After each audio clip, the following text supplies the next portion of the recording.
मैं डॉक्टर लक्ष्मी नारायण, प्रवक्ता इतिहास, राजकीय मॉडल संस्कृति वरिष्ठ माध्यमिक विद्यालय ततारपुर इस्तुरार रेवाड़ी हरियाणा, आप सभी विद्यार्थियों का इस व्याख्यान में स्वागत करता हूं। आज के अपने अध्याय का नाम है विद्रोही और राज, 1857 का आंदोलन और उसके व्याख्यान। आज के अपने व्याख्यान का उपविषय है 1857 के प्रथम स्वतंत्रता संग्राम का दमन अंग्रेज़ों ने किस तरह किया, वह इसकी असफलता के कारणों पर भी प्रकाश डालेंगे। 1857 के प्रथम स्वतंत्रता संग्राम का दमन, तो सबसे पहले नज़र मारते हैं कि कैसे अंग्रेज़ों ने भारत में क्रांति का दमन किया। 1857 के बारे में हमारे पास जो भी विवरण मौजूद हैं उनसे ये साफ हो जाता है कि इस विद्रोह को कुचलना अंग्रेज़ों के लिए बहुत आसान साबित नहीं हुआ। इस विद्रोह से अंग्रेज़ अधिकारियों में घबराहट फैल गई थी। उन्हें लगने लगा था कि भारत उनके हाथ से निकल रहा है। फिर भी अंग्रेज़ों ने भारत छोड़कर भागने की बजाय इसे कुचलने का दृढ़ निश्चय किया। क्रांति के समय भारत का गवर्नर जनरल लॉर्ड कैनिंग था। वह एक चतुर कूटनीतिज्ञ व धैर्यवान राजनीतिज्ञ था। उसने एक समन्वित रणनीति बनाई और उसे बड़े ही धैर्य से लागू किया। अंग्रेज़ों की दमनकारी रणनीति अर्थात विद्रोह को कुचलने के लिए अंग्रेज़ों ने क्या तरीके अपनाए। पहला तरीका विद्यार्थियों था कि जहां भी सैनिकों में छिटपुट विद्रोह के संकेत मिले वहीं सैनिकों से हथियार छीन लिए। अर्थात अंग्रेज़ों को जहां पर भी लगा कि यहाँ क्रांति हो सकती है, यहाँ हमारे खिलाफ विद्रोह हो सकता है, वहीं सैनिकों के पास हथियार नहीं छोड़े गए, उनसे जमा करा लिए गए, उनसे छीन लिए गए। इस तरह से यह तरीका उन्होंने विद्रोह को दबाने का अपनाया। बम्बई व मद्रास प्रेसिडेंसियों की सेना तथा पंजाब व गोरखा रेजिमेंटों को लाभबद्ध किया गया, क्योंकि इन सेनाओं में विद्रोह का प्रभाव नहीं था। अर्थात दक्षिण भारत में विद्रोह का प्रभाव नहीं था, इसलिए बम्बई व मद्रास प्रेसिडेंसियों की सेना को मजबूत किया गया और उनको उत्तर भारत की तरफ भी भेजा गया और उनका विद्रोह के दमन में उपयोग किया गया। ऐसे ही पंजाब व गोरखा क्षेत्रों में भी विद्रोह का प्रभाव नहीं था और उसी तरह पंजाब व गोरखा रेजिमेंटों के सैनिकों में भी विद्रोह के लक्षण नहीं थे। इसलिए इन रेजिमेंटों को भी अंग्रेज़ों ने लाभबद्ध किया गया और इन सैनिकों का भी विद्रोह के दमन में उपयोग किया गया। उत्तर भारत को दोबारा जीतने के लिए टुकड़ियों को रवाना करने से पहले अंग्रेज़ों ने उपद्रव शांत करने के लिए फौजियों की आसानी के लिए कई कानून पारित कर दिए थे। मई और जून 1857 में पारित किए गए कई कानूनों के जरिए न केवल समूचे उत्तर भारत में मार्शल लॉ लागू कर दिया गया, बल्कि फौजियों को विशेष अधिकार देकर भेजा गया। सैनिक टुकड़ियों के अधिकारियों व आम अंग्रेज लोगों को हिंदुस्तानियों पर मुकदमा चलाने और उनको सजा देने का अधिकार दे दिया गया। जिन पर विद्रोह में शामिल होने का शक था उनको वो सजा दे सकते थे और वो भी खुले में सरेआम। कहने का मतलब यह है कि कानून और मुकदमे की सामान्य प्रक्रिया रद्द कर दी गई थी और यह स्पष्ट कर दिया गया था कि विद्रोह की केवल एक ही सज़ा हो सकती है, वो है सजाए मौत। अर्थात सैनिक टुकड़ियों के अधिकारियों को, आम अंग्रेज़ों को ये अधिकार उस समय दे दिए गए थे कि जहाँ पर भी उन्हें लगे कि ये विद्रोही हैं, उनको वहीं पर ही सजाए मौत देने का अधिकार उनको था। इस तरह से विद्रोह को दबाने के लिए गांव-गांव अभियान चला जिस भी गांव में लगता था कि ये लोग विद्रोही हैं, उनको गांव के बाहर ही किसी वृक्ष पर फांसी पर लटका दिया जाता था और गांव वालों की हिम्मत नहीं होती थी कि वे उनके मृत शरीर को उतारकर उनका संस्कार कर सके। चील कौवे उनको खा जाते थे और दुर्दशा उनके मृत शरीरों की होती थी। इससे ये मैसेज जाता था जनता में कि विद्रोह का परिणाम बहुत बुरा होगा। इस तरह से जनता को सजाए मौत दे करके आतंकित किया गया। अंग्रेजों ने एक और कूटनीतिक चाल चली। उन्होंने हिंदू व मुसलमानों में सांप्रदायिक तनाव भड़काकर क्रांति को कमजोर करने का प्रयास किया। ऐसा एक हमें प्रमाण मिलता है कि दिसंबर 1857 में उत्तर प्रदेश स्थित बरेली के हिंदुओं को मुसलमानों के खिलाफ भड़काने के लिए 50,000 रुपये खर्च किए गए। अर्थात हिंदू और मुसलमानों में तनाव पैदा करने के लिए कहीं पर मुसलमानों को पैसे दिए गए, कहीं पर हिंदुओं को पैसे दिए गए और इस तरह से पैसे दे करके, लालच दे करके हिंदू और मुसलमानों में तनाव भड़का करके क्रांति को कमजोर करने का प्रयास किया गया। विद्रोह को दबाने के लिए अंग्रेजों ने एक और कूटनीतिक चाल चली।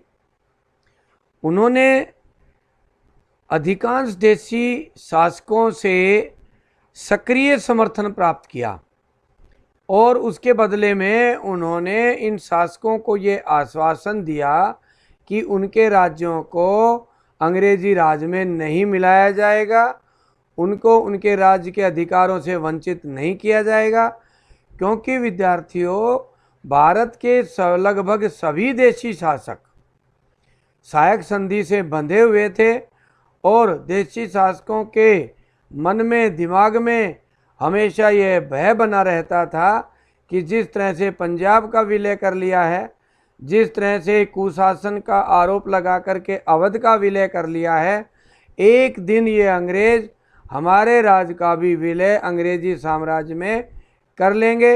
ऐसा भय निकालने के लिए अंग्रेजी अफसरों ने देशी शासकों को यह आश्वासन दिया कि आपके राज के साथ छेड़खानी नहीं की जाएगी, आपका राज बनाए रखा जाएगा।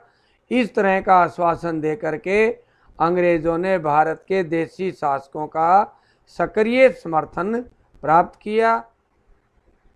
अंग्रेज़ों ने दिल्ली को पुनः अधिकार में लेने के लिए रणनीति बनाई। विद्यार्थियों, दिल्ली उस समय भारतीय राजनीति का केंद्र था। जिसका दिल्ली पर अधिकार होता था उसी का भारत पर अधिकार माना जाता था। इसलिए अंग्रेज़ों ने दिल्ली को पुनः अपने अधिकार में लेने के लिए एक रणनीति तैयार की। एक विशाल सेना कलकत्ता से दिल्ली की तरफ कूच की। उसी तरह से पंजाब के शासकों से, पंजाब से भी एक सेना दिल्ली की तरफ बढ़ी, राजस्थान से भी एक सेना दिल्ली की तरफ बढ़ी थी। इस तरह से दिल्ली की तरफ कूच करके दिल्ली को सैनिकों से घेरा गया और उस पर कब्जे की योजना बनाई गई। इस तरह हम देखते हैं विद्यार्थियों, अंग्रेजों ने किस तरह से रणनीति तैयार की। हमने देखा कि उन्होंने जहां भी लगा कि सैनिक विद्रोह कर सकते हैं, उन सैनिकों के हथियार ले लिए, पंजाब और गोरखा रेजिमेंटों को अपने समर्थन में खड़ा किया। इसी तरह मार्शल लॉ लागू किया गया और सामान्य अंग्रेज़ों को और सैनिकों को मौत की सज़ा का अधिकार दिया गया। इसी तरह दिल्ली को जीतने के लिए चारों तरफ से दिल्ली की तरफ सैनिक कार्रवाइयाँ की गई और दिल्ली को सैनिकों से घेरा गया। इसी तरह से सांप्रदायिक तनाव भड़काने का प्रयास भारत में किया गया और देशी शासकों का भी समर्थन प्राप्त करने का प्रयास इन्होंने किया, उनको आश्वासन देकर के कि तुम्हारा राज नहीं छीना जाएगा। इस तरह की कूटनीतिक रणनीति अंग्रेजों ने तैयार की और फिर उस पर कार्रवाई की। आओ आगे कैसे कार्रवाई की विद्रोह का दमन करने के लिए, ये देखते हैं। जिन जिन क्षेत्रों में क्रांति फैली हुई थी उन क्षेत्रों में सैनिक कार्रवाइयाँ की गई और क्रांति को बुरी तरह से कुचलने का अभियान चलाया। दिल्ली पर पुनः कब्जा करने के लिए अंग्रेजों ने दिल्ली और आसपास के इलाके को घेर लिया। 8 जून को अंबाला की ओर से आगे बढ़कर अंग्रेजी सेना ने दिल्ली को घेर लिया और अंतिम आक्रमण के लिए पंजाब से आने वाली एक दूसरी सैनिक टुकड़ी का इंतजार करने लगे। विद्रोही सिपाहियों ने मिर्जा मुगल तथा बख्त खां के नेतृत्व में अंग्रेजी सेना पर कई धावे बोले, परंतु कोई जोरदार बड़ा आक्रमण वे नहीं कर पाए। इसके कारण थे, एक कारण था कि सिपाहियों में अनुशासन व समन्वय का अभाव था। दूसरा, खजाना खाली था, सिपाहियों को वेतन देने के लिए भी धन नहीं था। ऐसी परिस्थितियों में कोई जोरदार आक्रमण भला हो भी कैसे सकता था। दिल्ली में विद्रोहियों में सर्वाधिक प्रभावशाली सैनिक नेता बख्त खां था। नजफगढ़ में उसकी सेना अंग्रेजों से हार गई, जो विद्रोहियों के लिए गहरा आघात था। इसी बीच सितंबर के आरंभ तक जॉन निकलसन के नेतृत्व में पंजाब से एक बड़ी सैनिक टुकड़ी पहुंचने से अंग्रेजी सेना की शक्ति में और भी वृद्धि हो गई। अंत में 5 दिन के घमासान संघर्ष के बाद 20 सितंबर 1857 ईस्वी को अंग्रेजी सेना ने विजयी होकर दिल्ली में प्रवेश किया और मुगल बादशाह को गिरफ्तार कर लिया। आप चित्र में मुगल बादशाह की गिरफ्तारी आप विद्यार्थियों देख रहे हो। इस लड़ाई में जॉन निकलसन मारा गया। दिल्ली पर पुनः अधिकार करते ही अंग्रेजी सेना ने दिल्ली वासियों पर असीम अत्याचार किए। उनकी लूट खसोट और मार काट की कार्रवाई तो नादिर शाह के कारनामों को भी मात दे गई। दिल्ली के पतन से पूरे भारत के क्रांतिकारियों के मनोबल को काफी धक्का लगा। बनारस और इलाहाबाद पर अधिकार। बनारस और इलाहाबाद में विद्रोहियों का दमन जनरल नील ने किया। वह कलकत्ता से उस अंग्रेज सेना की सहायता के लिए आ रहा था जो दिल्ली का घेरा डाले हुई थी। रास्ते में पहले उसने बनारस और फिर इलाहाबाद में विद्रोहियों को सबक सिखाने के लिए नरसंहार किया। अब तक दिल्ली पर अंग्रेजों के अधिकार का समाचार भी उसे मिल चुका था और उसने दिल्ली पहुंचने का विचार त्याग दिया और इसी क्षेत्र में रहकर विद्रोह का दमन करने का अभियान उसने चलाया और बनारस और इलाहाबाद पर अधिकार कर लिया। कानपुर में विद्रोह का दमन व कानपुर पर पुनः अधिकार। कानपुर विद्रोह का एक प्रमुख केंद्र था जिसका नेतृत्व नाना साहिब, उसके अंगरक्षक तात्या टोपे व उसके सचिव अजीम उल्लाह के हाथ में था। बहादुरी व उत्साह में कहीं कोई कमी नहीं थी।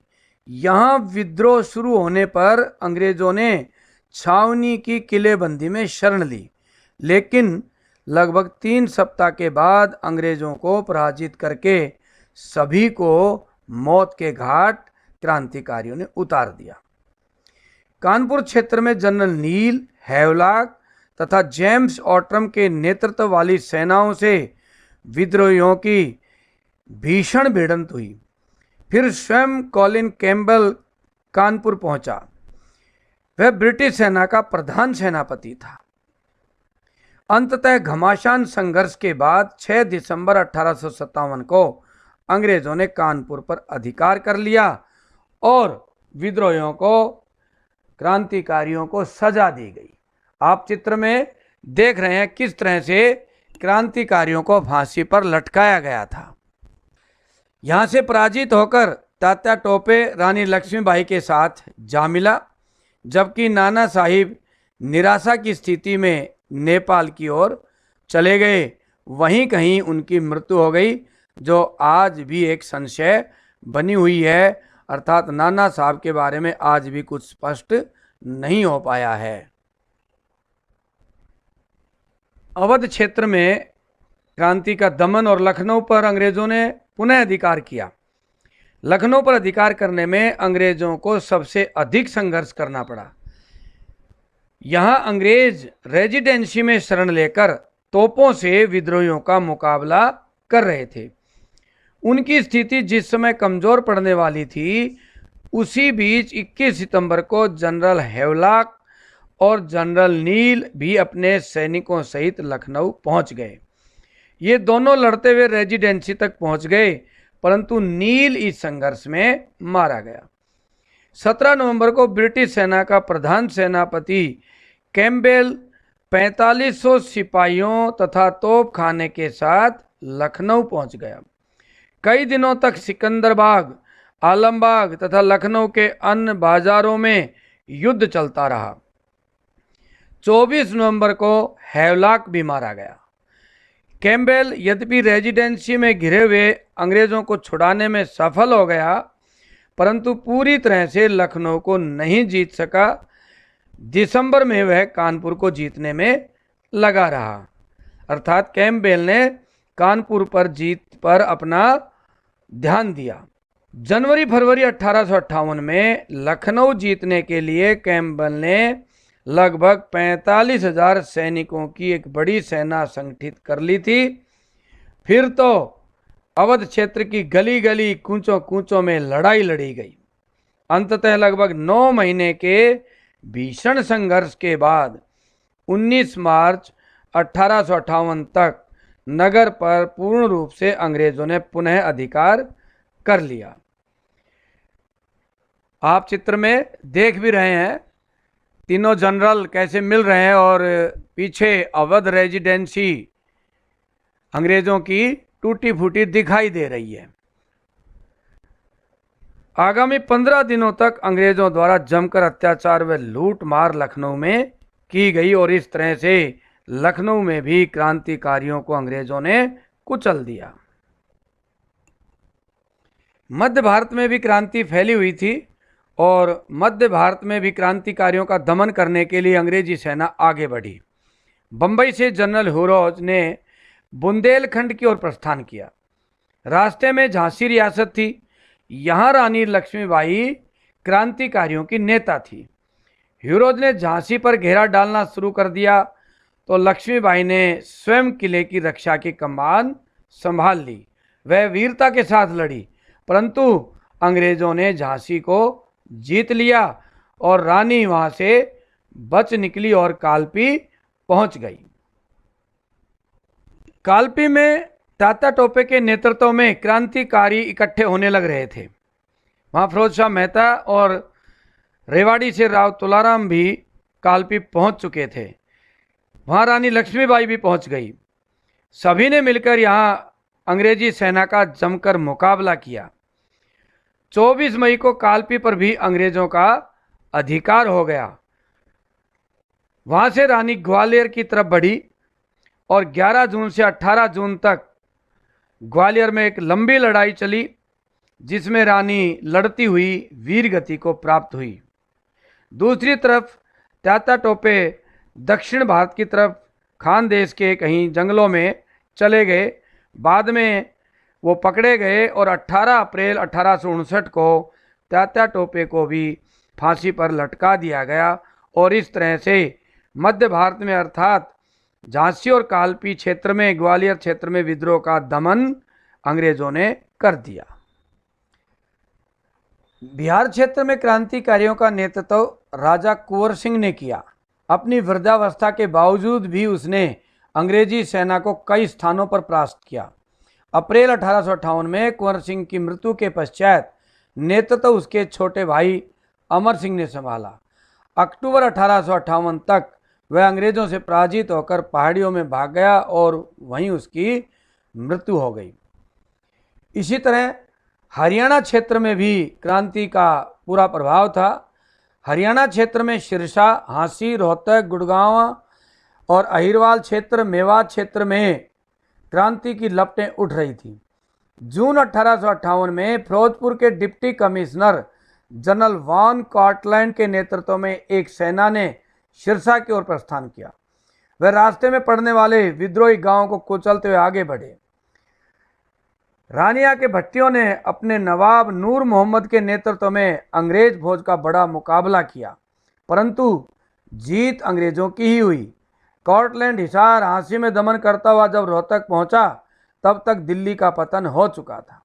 क्रांतिकारियों के हौसले पस्त हो चुके थे। इधर नारनौल और रेवाड़ी की तरफ भी क्रांति की ज्वाला फूट पड़ी थी।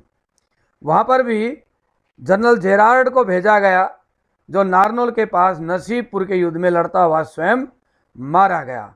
वहीं पर ही राव किशन सिंह भी शहीद हुए और राव तुलाराम कालपी की तरफ चले गए थे। और इस तरह से दिल्ली और आसपास के सारे क्षेत्रों में अंग्रेजों ने क्रांति का दमन कर दिया, क्रांतिकारियों को कुचल डाला और पुनः इस भारत पर उनका कब्जा हो गया। अब विद्यार्थी देखते हैं 1857 के प्रथम स्वतंत्रता संग्राम की असफलता के कारण, कि ऐसे कौन से कारण थे जिस कारण 1857 की क्रांति असफल हो गई। एक बार बारी बारी से सभी बिंदुओं पर नजर डालते हैं।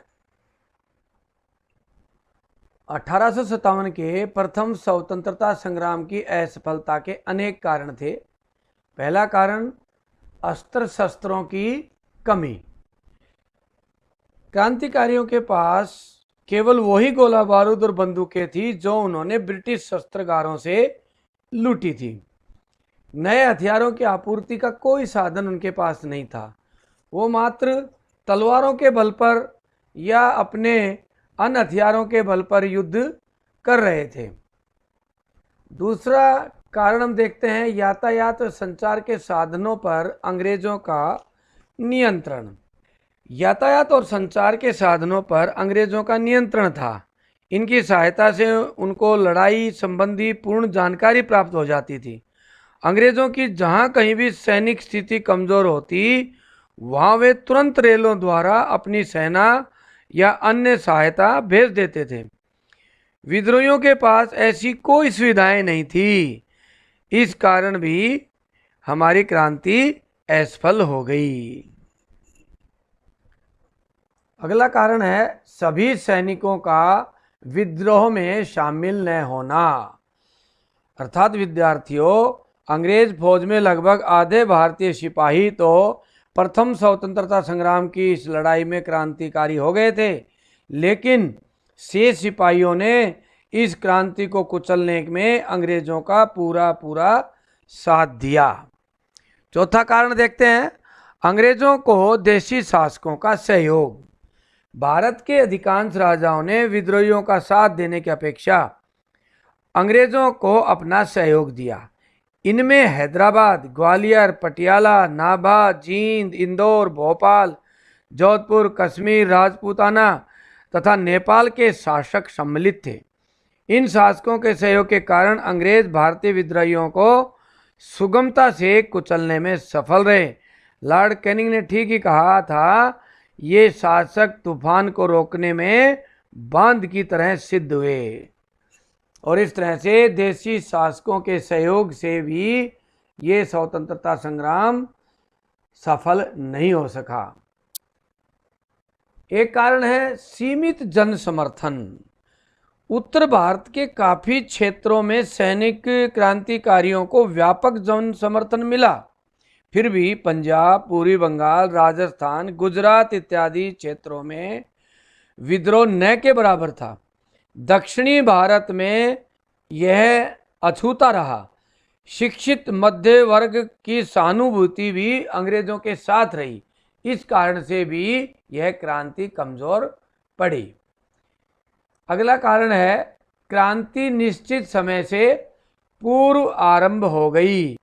नाना साहब तथा अन्य नेताओं ने देश भर में विद्रोह के लिए अर्थात क्रांति के लिए 31 मई 1857 का दिन निश्चित किया था, परंतु क्रांति बैरकपुर में 29 मार्च 1857 ईस्वी को तथा मेरठ में 10 मई 1857 ईस्वी को शुरू हो गई। क्रांति के समय से पूर्व शुरू हो जाने के कारण एक तो भारतीय अपनी तैयारी को पूरा नहीं कर सके, दूसरा ऐसी स्थिति में दूसरे क्रांतिकारी नेताओं को यह न पता लगा कि वे क्या करें, इसलिए अंग्रेजों के लिए भारतीयों को परास्त करना सुगम हो गया। एक सातवां कारण अच्छे जनरलों का अभाव। विद्रोह की सफलता उसके जनरलों पर निर्भर करती है, परंतु दुर्भाग्यवश भारतीयों के पास अच्छे जनरलों का अभाव था। निसंदेह भारतीयों के पास बहादुर शाह जफर, नाना साहिब, तात्या टोपे, रानी लक्ष्मीबाई जैसे नेता थे, परंतु वे सारी सेनाओं को एक झंडे के नीचे एकत्र न कर सके। इसके अतिरिक्त उनमें सैनिक योग्यता का भी अभाव था। दूसरी ओर अंग्रेजों के पास नील, निकलसन, लॉरेंस, कैम्बेल, हैवलॉक जैसे प्रख्यात जर्नैल थे। उन्हें युद्ध कला का बहुत अनुभव था। परिणाम स्वरूप भारतीयों की पराजय हुई। अगला कारण देखते हैं, नेताओं में उच्च आदर्श का अभाव। क्रांतिकारियों के नेता मुख्यतः अपदस्थ शासक या उजड़े हुए जमींदार थे। वे सब अपने अपने स्वार्थों के लिए खड़े थे, कोई अपने राज्य के लिए, कोई अपनी जमीन के लिए। उनका कोई एक उच्च आदर्श नहीं था, ऐसा इतिहासकार मानते हैं। परंतु विद्यार्थियों, इसमें एक उच्च आदर्श स्पष्ट होता है कि सभी का एक आदर्श जरूर था कि अंग्रेजों को भारत से निकालना। चाहे वो अपने अपने स्वार्थ के लिए लड़ रहे थे, परंतु एक आदर्श था अंग्रेजों को भारत से निकालना। परंतु उस समय स्पष्ट ना होने के कारण क्रांति कमजोर पड़ी। नौवां कारण हम देखते हैं, दमन का सहारा। अंग्रेजों ने 1857 के इस प्रथम स्वतंत्रता संग्राम को दबाने के लिए बड़े अत्याचार किए। पूरे भारत में मार्शल लॉ लागू कर दिया गया। सामान्य अंग्रेज अधिकारियों को, अंग्रेज सैनिकों को ये अधिकार दिए गए कि वो किसी को भी मौत की सजा दे सकते हैं। इस तरह के अधिकार देने से गांव गांव में वो घूमते थे और गांव में जो भी विद्रोही नजर आता था, जो भी क्रांतिकारी नजर आता था, उसको गांव के बाहर एक बड़े वृक्ष पर फांसी पर लटका दिया जाता था। और इस तरह के कार्यों से, इस तरह के कर्मों से भारतीयों को आतंकित किया जाता था। इसी तरह से अनेक क्रांतिकारियों को तोप के मुंह के साथ बांधकर उड़ा दिया गया। अनेकों को जेलों में डाल दिया गया, उनको यातनाएं दी गई और जिन सैनिकों ने वफादारी की थी उनको इनाम दी गई। और जिन सैनिकों ने क्रांति में भाग लिया था उनके परिवार तक को भी बेइज्जत किया गया और इस तरह से भयांकित करके, आतंकित करके क्रांति को दबाया गया, कुचला गया। एक अंतिम कारण और सामने आता है, कनिंग की कूटनीति और साम्राज्य बनाए रखने का दृढ़ संकल्प। यानी कि अंग्रेजों ने बड़ी कूटनीति से काम लिया, फूट डालो और राज करो की नीति अपनाई। हिंदू और मुसलमानों में फूट डालने का प्रयास किया। हमने पीछे पढ़ा भी था कि एक जगह 50,000 रुपये देकर के भी फूट डालने का प्रयास अंग्रेजों ने किया। इसी तरह से हिंदुओं को यह कहकर भड़काया जाता था कि मुसलमान भारत में अपना राज स्थापित करना चाहते हैं, और उसी तरह से मुसलमानों को यह कहकर भड़काया जाता था कि हिंदू अपना राज स्थापित कर लेंगे। और इसी कारण से मुस्लिम बाहुल इलाकों में मुसलमानों ने अंग्रेज़ों का साथ दिया अनेकों जगह। ऐसे ही अनेक जगह हिंदुओं ने, विशेषकर अनेक रियासतों के शासकों ने अंग्रेज़ों का साथ दिया। इस तरह से अंग्रेज़ों ने बड़ी कूटनीति से काम लिया। तो इस तरह हमने विद्यार्थियों देखा कि अनेक कारण थे जिनके कारण से ये क्रांति असफल हुई। और अंत में देखते हैं 1857 की क्रांति के परिणाम। राजनीतिक परिणाम क्या थे? 1857 की इस क्रांति के बाद भारत में कंपनी के शासन का अंत कर दिया गया और 1858 ईस्वी के एक्ट द्वारा भारत में इंग्लैंड की सरकार का सीधा शासन स्थापित कर दिया गया। भारत का शासन चलाने के लिए भारत मंत्री अथवा सेक्रेटरी ऑफ स्टेट की नियुक्ति की गई। उनकी सहायता के लिए 15 सदस्यों के कौंसिल स्थापित की गई। भारत मंत्री को प्रतिवर्ष अपने कार्यों का ब्यौरा ब्रिटिश संसद के सामने रखने को कहा गया।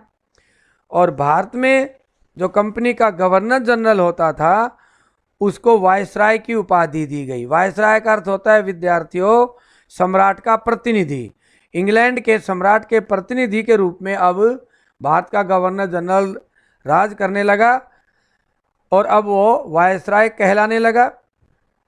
लॉर्ड कैनिंग को ही भारत का प्रथम वायसराय बना दिया गया। इसी के साथ भारत में मुगलों का और पेशवा वंशों का भी अंत हो गया और इस तरह से भारतीय शासकों के प्रति भी उन्होंने विनम्रता की नीति अपनाई। इसके बाद किसी राज्य का उन्होंने ब्रिटिश साम्राज्य में विलय नहीं किया और राजाओं को अपने साथ रखने के लिए राजाओं से विनम्र रूप से पेश आए, परंतु फिर भी राजाओं के ऊपर पूरा अधिकार रखते थे, राजाओं के ऊपर अपना पूरा प्रभाव रखते थे। दूसरा है सैनिक परिणाम। क्रांति का आरंभ सैनिकों ने ही किया था, इसलिए ब्रिटिश सरकार इस मामले में बहुत ही सतर्क हो गई। उन्होंने भारतीय सैनिकों की संख्या घटा दी, 2,15,000 से घटा करके 1,15,000 भारतीय सैनिक कर दिए, अर्थात 1 लाख सैनिक भारतीय घटा दिए। उसी तरह से ब्रिटिश सैनिक 40,000 से बढ़ाकर 72,000 कर दिए और इस तरह अंग्रेज सैनिकों की संख्या बढ़ा दी गई और ये सब सैनिक भारतीय सैनिकों पर नज़र भी रखते थे और इसी तरह से भारतीय सेना का पुनर्गठन किया गया। जिन कौमों ने अंग्रेज़ों का साथ दिया उनको अंग्रेजी सेना में विशेष रियायतें दी गई, विशेष पद दायित्व दिए गए, उनको भर्ती में प्राथमिकता दी गई और जिन कौमों ने, जिन जातियों ने अंग्रेज़ों का विरोध किया था उनको बागी घोषित किया गया और उनकी भर्ती बंद कर दी गई। जैसे कि हमारे साउथ हरियाणा में अहीरों की भर्ती बंद कर दी गई थी। इस तरह से ये सैनिक परिणाम निकले। तीसरा देखते हैं सामाजिक व धार्मिक परिणाम। 1 नवंबर 1858 ईस्वी को महारानी विक्टोरिया की घोषणा में भारतीयों को वचन दिया गया कि उनको योग्यता के आधार पर नौकरियां दी जाएंगी, उनके साथ जाति, धर्म, रंग आदि का कोई भेदभाव नहीं किया जाएगा। और इस तरह से ये घोषणा करके भारतीयों को अपनी तरफ आकर्षित करने का प्रयास उन्होंने किया, परंतु अंग्रेज़ों ने भारत में फूट डालो और राज करो की नीति अपनानी आरंभ कर दी। अब वो हिंदुओं की बजाय मुसलमानों को अधिक संरक्षण देने लगे और उनको भड़काने लगे। जैसा कि हम राष्ट्रीय आंदोलन के दौरान पढ़ते हैं कि किस तरह से मुस्लिम तुष्टीकरण करके अंग्रेज़ों ने मुसलमानों को हिंदुओं के खिलाफ भड़काया और उसी का परिणाम पाकिस्तान भी रहा। महारानी विक्टोरिया की घोषणा में स्पष्ट किया गया कि अंग्रेजी सरकार भारतीयों के धार्मिक विश्वासों तथा परंपराओं में कोई हस्तक्षेप नहीं करेगी। प्रत्येक व्यक्ति को पूर्ण धार्मिक स्वतंत्रता प्राप्त होगी। इस तरह से ये सामाजिक और धार्मिक परिणाम हमने देखे। अगला था आर्थिक परिणाम। क्या निकले? इस क्रांति के कारण भारत का कर्ज बढ़ गया, 98 लाख पौंड ऋण भारत पर चढ़ गया और ब्रिटिश सरकार ने यहाँ पर जेम्स विल्सन जैसे अर्थशास्त्री भेजे ताकि भारत को कर्ज से उभारा जा सके, परंतु फिर भी भारत का आर्थिक शोषण जारी रहा। जो प्रमुख परिणाम इसका निकला विद्यार्थियों वो था राष्ट्रीय आंदोलन का उदय। इस क्रांति के बाद भारत में राष्ट्रीय आंदोलन का उदय होना आरंभ हो गया। लोगों को अंग्रेज़ों के खिलाफ आंदोलन करने की एक चेतना मिलने लग गई थी।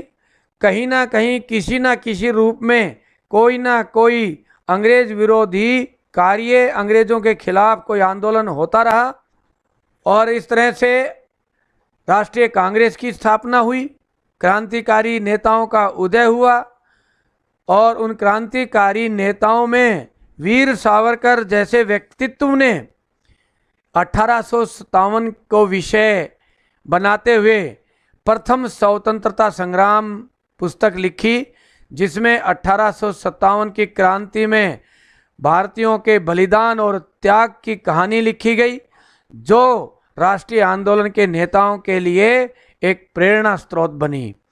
और राष्ट्रीय आंदोलन के नेता 1857 की इस क्रांति पर लिखी पुस्तक को गीता मानते थे, जिसको अंग्रेज़ों ने बैन भी कर दिया था, परंतु 1857 की क्रांति राष्ट्रीय आंदोलन के नेताओं के लिए प्रेरणा स्रोत बनी रही। और जिस तरह से मंगल पांडे ने फांसी पर चढ़कर आज़ादी की जो नींव रखी थी, उसकी परिणति 15 अगस्त 1947 को भारत की आज़ादी के साथ हुई। और इस तरह से 1857 की क्रांति के परिणाम स्वरूप ही 15 अगस्त को भारत आज़ाद हो सका। और इसी के साथ हमारा यह व्याख्यान समाप्त होता है। अब विद्यार्थियों, कुछ अभ्यास के प्रश्न इस व्याख्यान से संबंधित हैं। पहला है, 1857 की क्रांति को कुचलने के क्या तरीके अपनाए गए। दूसरा, 1857 की क्रांति के दमन की कार्यवाहियों का वर्णन करें। तीसरा, 1857 की क्रांति की असफलता के क्या कारण थे। इसी के साथ आप सभी का बहुत बहुत धन्यवाद।